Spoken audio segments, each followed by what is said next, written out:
Oui, bonjour. Alors, je m'appelle Laurence Chaponneau. Je suis agent de voyage à Paris depuis une quarantaine d'années. Et j'ai eu l'opportunité de venir en Ouzbékistan accompagnée de mon mari Philippe, qui est juste derrière vous, et de ma fille Lucie.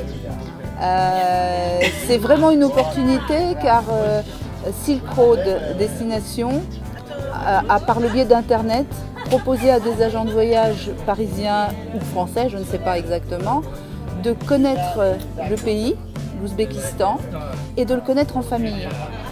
Et ça a fait tilt dans mon esprit, car pour moi, l'Ouzbékistan, je crois que je n'y aurais jamais mis les pieds si je n'avais pas eu cette opportunité de présenter et de proposer ce voyage par le biais de Silk Road. Donc j'en ai parlé à ma famille qui a été partante tout de suite.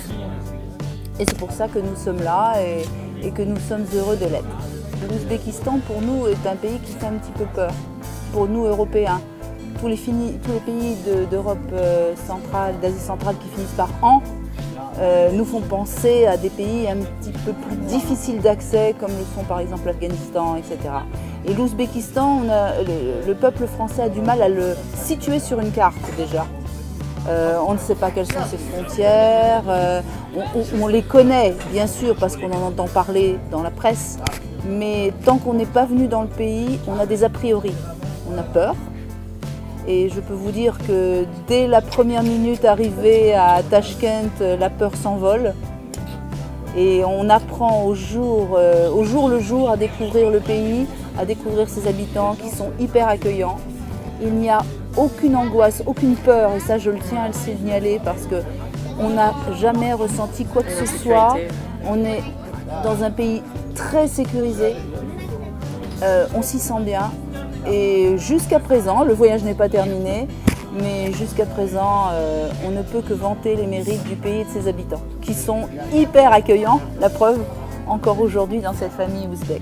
Ouais, c'est toujours un plaisir de découvrir des nouveaux pays et des nouvelles cultures. Donc oui, on a des a priori, comme disait maman, sur le pays, mais ils disparaissent très vite. Et on a rencontré d'ailleurs plusieurs jeunes qui étaient venus, et j'imagine qu'ils sont venus façon sac à dos, et ils avaient l'air d'être très heureux de visiter le pays. Donc je pense qu'il n'y a pas de raison de ne pas vouloir visiter ce pays comme on peut en visiter un autre. C'est que l'accueil, la gentillesse, les possibilités